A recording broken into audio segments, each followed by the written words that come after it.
ದೇಶದ ಪಡಿತರ ಚೀಟಿದಾರರಿಗೆ ಕೇಂದ್ರದಿಂದ ಗುಡ್ ನ್ಯೂಸ್. ಏಪ್ರಿಲ್ ತಿಂಗಳಲ್ಲೇ ಮುಂದಿನ 3 ತಿಂಗಳ ಪಡಿತರ ವಿತರಣೆ. ಸಾಲು ಸಾಲು ಹಬ್ಬ, ಬೇಸಿಗೆ ತೀವ್ರವಾದ ಹಿನ್ನೆಲೆ ಕ್ರಮ. ದೇಶದ ಪಡಿತರ ಚೀಟಿದಾರರಿಗೆ ಕೇಂದ್ರ ಸರ್ಕಾರ ಮಹತ್ವದ ಸೌಲಭ್ಯ ನೀಡಿದೆ ಎಂಬ ಮಾಹಿತಿ ಹರಿದಾಡುತ್ತಿದ್ದು, 2026ರ ಏಪ್ರಿಲ್ ತಿಂಗಳಿಂದ ಮುಂದಿನ 3 ತಿಂಗಳ ಪಡಿತರವನ್ನ ಒಟ್ಟಿಗೆ ವಿತರಿಸಲು ನಿರ್ಧಾರ ಕೈಗೊಳ್ಳಲಾಗಿದೆ ಎಂದು ಹೇಳಲಾಗುತ್ತಿದೆ. ಇದರಂತೆ ಏಪ್ರಿಲ್ ತಿಂಗಳ ಪಡಿತರ ವಿತರಣೆ ಸಮಯದಲ್ಲೇ ಮೇ ಮತ್ತು ಜೂನ್ ತಿಂಗಳ ಆಹಾರ ಧಾನ್ಯವನ್ನು ಫಲಾನುಭವಿಗಳಿಗೆ ನೀಡಲಾಗುತ್ತದೆ ಎನ್ನಲಾಗಿದೆ.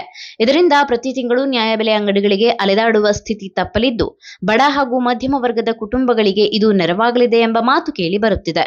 ಬಿಪಿಎಲ್ ಅಥವಾ ಆದ್ಯತಾ ಪಡಿತರ ಚೀಟಿ ಹೊಂದಿರುವ ಅರ್ಹ ಕುಟುಂಬಗಳು ಹಾಗೂ ಪ್ರಧಾನಮಂತ್ರಿ ಗರೀಬ್ ಕಲ್ಯಾಣ ಅನ್ನ ಯೋಜನೆ ಅಡಿ ಉಚಿತ ಪಡಿತರ ಪಡೆಯುವ ಫಲಾನುಭವಿಗಳಿಗೆ ಈ ಸೌಲಭ್ಯ ಅನ್ವಯವಾಗಲಿದೆ ಎಂದು ತಿಳಿಸಲಾಗಿದೆ.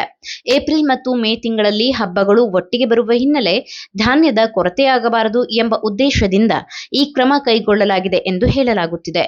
ಜೊತೆಗೆ ಬೇಸಿಗೆ ತೀವ್ರವಾಗುವ ಸಮಯದಲ್ಲಿ ಜನರು ಪದೇ ಪದೇ ನ್ಯಾಯಬೆಲೆ ಅಂಗಡಿಗಳ ಮುಂದೆ ಸಾಲಿನಲ್ಲಿ ನಿಲ್ಲುವ ತೊಂದರೆ ತಪ್ಪಿಸಲು ಈ ನಿರ್ಧಾರ ಸಹಕಾರಿಯಾಗಲಿದೆ ಎನ್ನಲಾಗಿದೆ.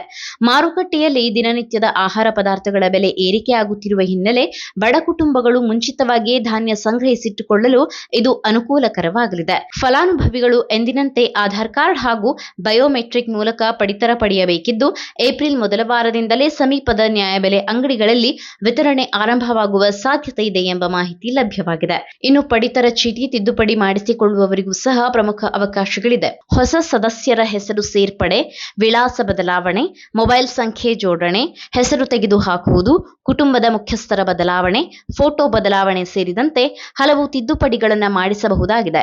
6 ವರ್ಷ ಮೇಲ್ಪಟ್ಟ ಸದಸ್ಯರಿಗಾಗಿ ಜಾತಿ ಮತ್ತು ಆದಾಯ ಪ್ರಮಾಣ ಪತ್ರ, 6 ವರ್ಷದೊಳಗಿನ ಮಕ್ಕಳಿಗೆ ಜನನ ಪ್ರಮಾಣ ಪತ್ರ ಅಗತ್ಯವಾಗಿರುತ್ತದೆ. ಪತ್ನಿಯ ಹೆಸರು ಸೇರ್ಪಡೆಗೆ ಆಧಾರ್ ಕಾರ್ಡ್, ಮದುವೆ ಪ್ರಮಾಣ ಪತ್ರ ಮತ್ತು ಪೋಷಕರ ಪಡಿತರ ಚೀಟಿ ದಾಖಲೆಗಳು ಬೇಕಾಗುತ್ತದೆ.